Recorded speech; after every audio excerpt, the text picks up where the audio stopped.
Então, quando a gente fala em planejamento, tem toda essa pré-etapa que é a análise, que tem N ferramentas, a gente falou algumas aqui, mas tem algumas várias para poder fazer. E depois disso, você parte efetivamente para o planejamento. Que é, por exemplo, definir a visão de futuro, né? Aonde você quer chegar?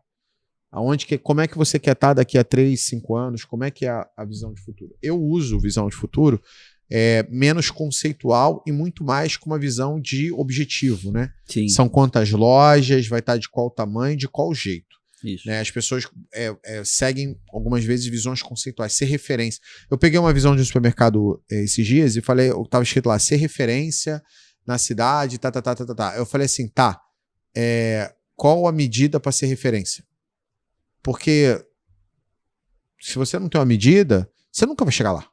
Sabe, é uma visão que nunca vai chegar. Sim. E não é esse o objetivo, né? Não. O objetivo da visão de futuro é ser o norte para onde você vai. Exatamente, é horizonte. E aí eu gosto de ser mais claro nesse negócio.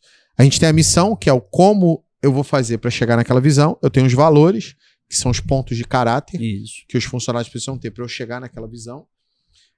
Mas aí daí eu começo a ter objetivo, KPI, indicador, plano de ação. E aí eu queria que, Jean, se você pudesse explicar, depois dessas três, das duas declarações estratégicas, que é a visão e a missão, e da definição ali dos pontos de caráter, que são os valores, que são as características que o meu funcionário precisa ter para eu atingir aquele objetivo, como é que desenrola o planejamento daí para frente? Então, uma vez que você tem definição, né, do básico, você fez uma análise, como a gente falou, do SWOT, e aí você vai ter que começar a fazer um desdobramento de metas, né? Você vai ter ali você vai ter que...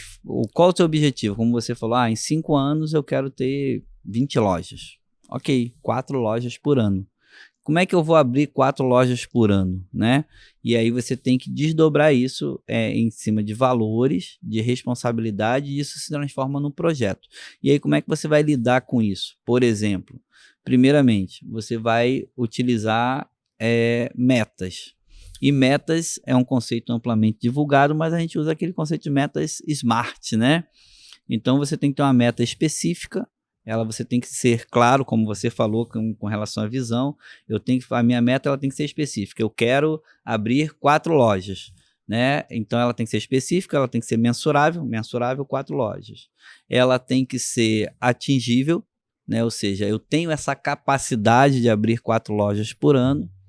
Ela tem que ser temporal, ou seja, ela tem que ter um tempo. Então, 4 lojas por ano, de 1º de janeiro a 31 de dezembro, eu tenho que abrir 4 lojas. E ela tem que ser relevante. Por que ela tem que ser relevante? Ela tem que fazer sentido não só para o dono, como para a equipe, né? Então, o SMART, né, ele vem dizendo isso, relevante e depois temporal.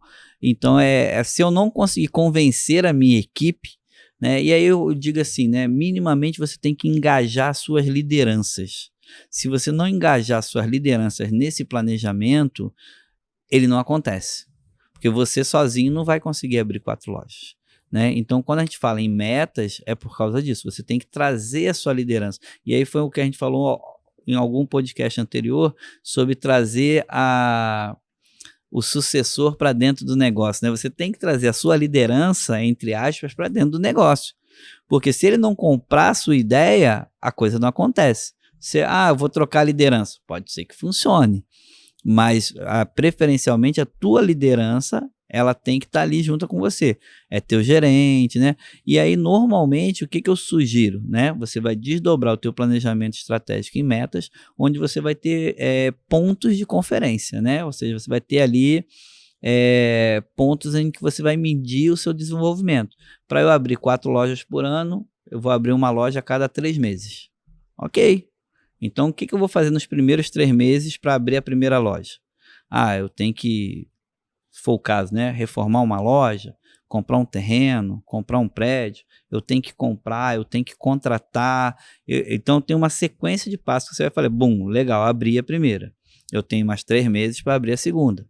Ou então eu falo, não, foi muito custoso, eu quero que essa amadureça e eu vou esperar mais 1 ou 2 meses para essa amadurecer, mas em compensação eu vou abrir 2 de uma vez.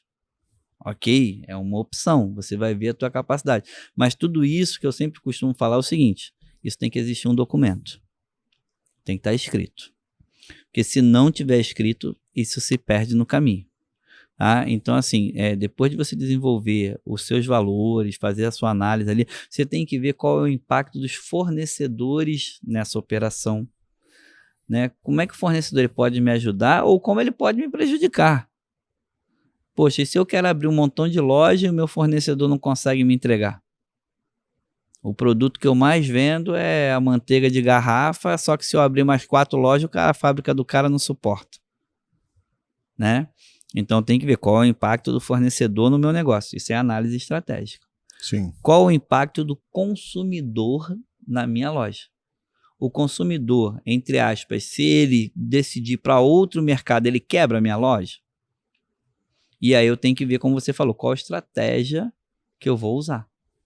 Porque muitas estratégias podem não se adaptar àquela região, àquele bairro, àquela classe, né, que está inserida a população daquele canto. Então isso também é importante. Você vê impacto fornecedor, impacto coisa.